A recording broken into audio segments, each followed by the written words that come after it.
अस्सलाम वालेकुम। मैं इस वक्त वार्ड 1 में हूँ। इस वक्त मेरे साथ वकार बशीर साहब हैं। He has a lot of knowledge about this area. He has trekked into this area numerous times, trans-Himalayan treks किए हैं. He will tell us about this area. हम इस एरिया के बारे में बोलेंगे और ख़ासकर जो ट्रांस-हिमालयन ट्रैक है उसके बारे में। वकार साहब ये बोलिए कि जो ट्रांस-हिमालयन ट्रैक है क्या है ये? जी, जब हम ट्रांस हिमालय लफ्ज़ इस्तेमाल करते हैं तो सर ये आपको समझना पड़ेगा जियोग्राफिकली कि ये जो वादी वडवन और वादी मड़वा है, ये वादी कश्मीर और लद्दाख के बीच में एक सैंडविच वैली है। तो ज़ाहिर सी बात है यहाँ लोग रहते हैं और ज़िंदगी का तकाज़ा है कि तिजारत भी करनी है, अशियाए ज़िंदगी भी प्रोक्योर करनी है। तो ये लोग, इनका जो ट्रेडिंग था वो कश्मीर के साथ था, किश्तवाड़ के साथ था डाउन द रिवर साउथ की तरफ, और ईस्ट की तरफ वादी सुरू जो लद्दाख है उसकी तरफ था।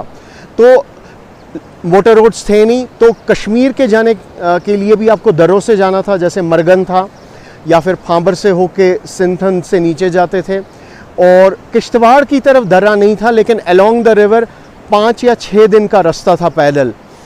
तो और लद्दाख की तरफ भी अभी भी रोड नहीं है क्योंकि मेन हिमालयन रेंज है, तो वहाँ की तरफ भी दर्रे थे जहाँ से ये लद्दाख जाते थे, और वहाँ से नमक आता था, वहाँ से जुम्बे आते थे, यहाँ से सर्दियों से पहले बेड़ जाते थे, वहाँ यहाँ से चाय जाती थी, और यहाँ से शहद जाया करता था लद्दाख।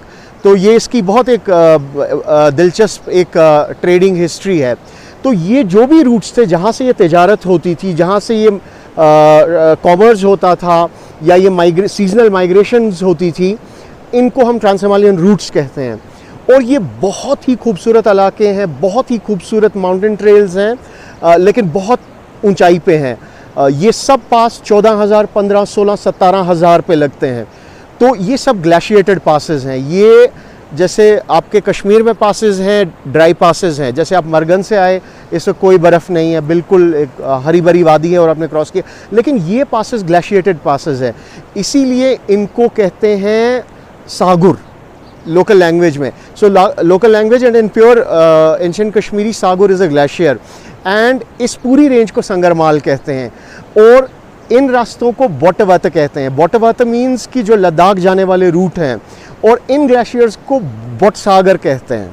तो ये रूट्स रहे हैं, एंड फिर 1970s से ये रूट्स इंटरनेशनल एडवेंचरिस्ट के लिए, ट्रैकर्स के लिए बहुत फेमस हुए। एक high class adventure Sikar population जो थी वो यहाँ आया करती थी, और इसे ट्रांस हिमालयन रूट कहा जाता था। ये बहुत ही फेमस था पूरे हिमालयाज़ में, और ये कश्मीर में डक्सुम में स्टार्ट होता था और लद्दाख में लामायुरू में एंड होता था।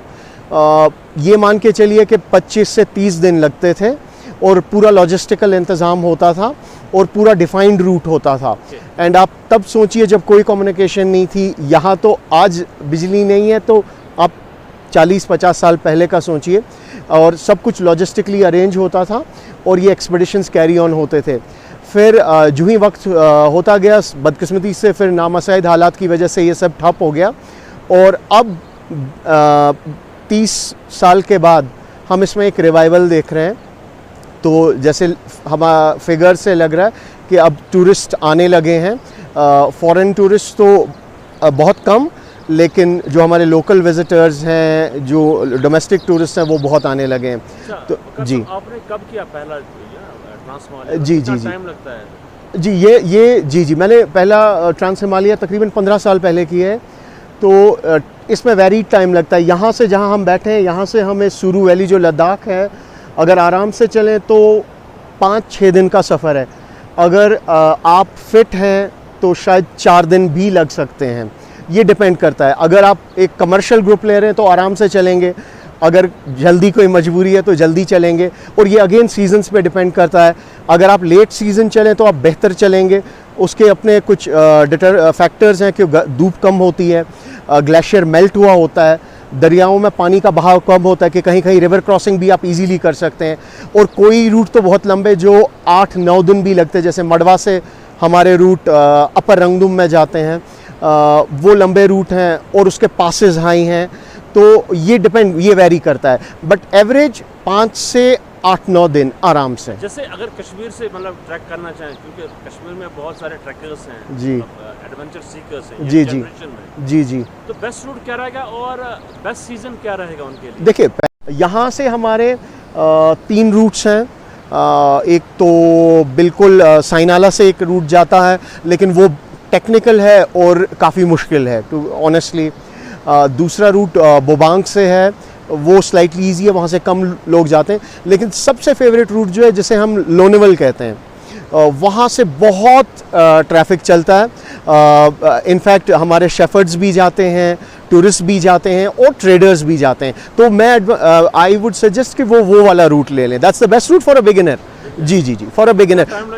उसमें time again on the fitness of the person, on weather conditions. आप 5 से 6 दिन आराम से। What's the best season? It starts from June all the way up to November, जब तक बर्फ़ ना पड़े। हाँ, but of course if you go थोड़ा later in the season, you need to have good gear end of course always a group. तो इसमें एक गोल्डन रूल है। यहाँ से पहले भी जब लोग तिजारत के सिलसिले में जाते थे, इन ग्रुप्स, नॉट एज इंडिविजुअल, क्योंकि इस एरिया में बहुत ट्रेजेडीज़ हुई हैं। ये एरिया विंटर में एक ऑल टुगेदर चेंज हो जाता है। जितना ये खूबसूरत है, विंटर में टोपोग्राफी यही रहती है, लेकिन यहाँ जो कुदरत का जो कहर है वो अपनी शक्ल दिखाता है। सो एवलांचेस, जिसे यहाँ लोकल लैंग्वेज में माने कहते हैं, बहुत सारे लोग while crossing Margan they have died. बहुत एक्सीडेंट्स हुए हैं। तो ये प्रिकॉशंस रखना ज़रूर। Come people are most welcome to come here and enjoy, but शायद आपने भी देखा होगा, you might have gone to some camp sites that terribly polluted, so this needs seriously to be looked in, and of course everybody wants that this area needs to be electrified as soon as possible, but दिलचस्प बात ये भी है कि यहाँ बहुत एक efficient solar electrification है over the years, with a very strong push from the whatever government that was there. तो एक बहुत efficient solar, but then of course AC power is AC power, and that will also bring a lot of difference, and that actually will put a lot that will take a lot of load off the forest, because अभी भी बहुत हद तक यहाँ firewood cooking होती है. So yeah, these things should happen. Electrification should happen immediately, and then we need to take care of the serious environmental issues on. वकार साहब, मेरे साथ बात करने के लिए शुक्रिया. Thank you very much. Thank you dear. Have a pleasant stay. Thank you. शुक्रिया sir. शुक्रिया.